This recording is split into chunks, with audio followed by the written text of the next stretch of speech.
How you guys doing today? It's Anthony Gangi, host of Tier Talk, and I want to talk about an officer that got attacked by 4 gang members at Rikers Island. So again, if you guys want to learn about corrections, Tier Talk, that's your channel. That's where we can build our constructive dialogue, and if possible, a venue for those brave men and women who work behind that wall, a venue that promotes understanding and knowledge of the field, but actually real information, true information. Not like the media. The media has us one way. It's not the truth. This is the venue to contest the biased perspective that the media has provided. It's wrong perspective. And today, I want to discuss an attack on one of our heroes who works behind that wall. We had an officer at Rikers that was attacked by 4 blood gang members.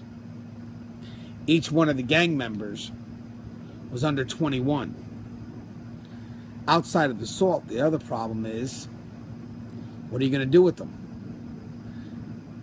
Right now, we have administration that's very sympathetic to the inmate, and any inmate under 21 cannot be sent to solitary confinement. And I hate the term solitary confinement, because that's not what it is. People think that's what it is because that's the term that most know, but that's not what it is. And we've done this topic before. I mean, I would like the term restrictive housing, maybe administrative segregation, but solitary confinement is such a primitive way.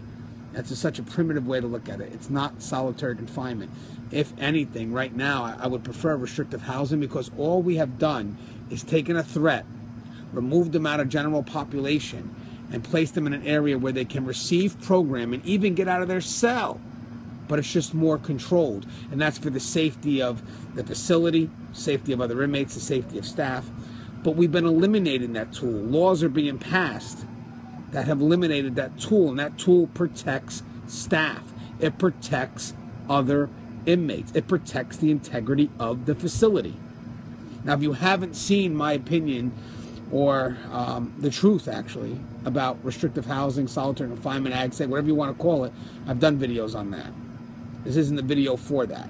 But I will say one thing, and again, just to reiterate, what you guys think is solitary confinement, the primitive notion of what it is, corrections has evolved. It's not that.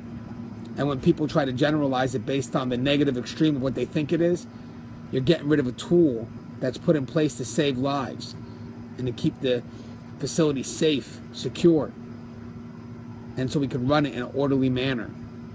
So please educate yourself before you sign these laws that eliminate a tool that is effective, and it's effective for the right reasons. Now again, we in corrections, we put ourselves in a very vulnerable spot, right? We work in a facility around people that do not want to be there. And what makes us, or helps us enforce our rules, is when we have laws that protect us. That's what kind of alleviates some of that vulnerability, right? Because those laws that protect us, or those legislative actions that protect us, may hopefully make the people think twice before doing something foolish when attacking a staff member. But again, that's all we expect when we work inside a correctional facility. We expect laws that are there to protect us so we can enforce the rules. But when laws have become very lenient, and they're lean towards the other side, we become even more vulnerable. And we also somewhat feel neglected, because who's watching out for us? When an officer gets attacked, like was just recently in Rikers Island, we actually feel that the inmates that attacked the officer has more rights. And that's sad, because that officer's a hero. That officer is risking their lives, putting their lives on the line to work behind that wall. And they're not being protected. And that's sad.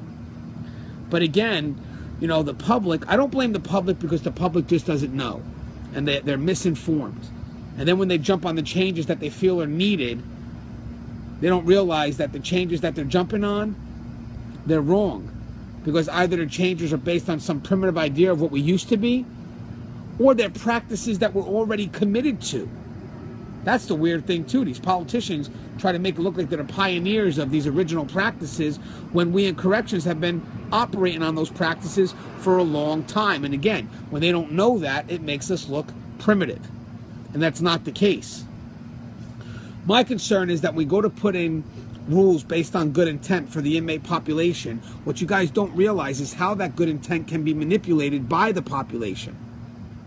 And again, I understand why you want the good intent, But because inmates can manipulate that, it makes staff more vulnerable. So again, the idea of eliminating what you think is solitary confinement, again, get out there.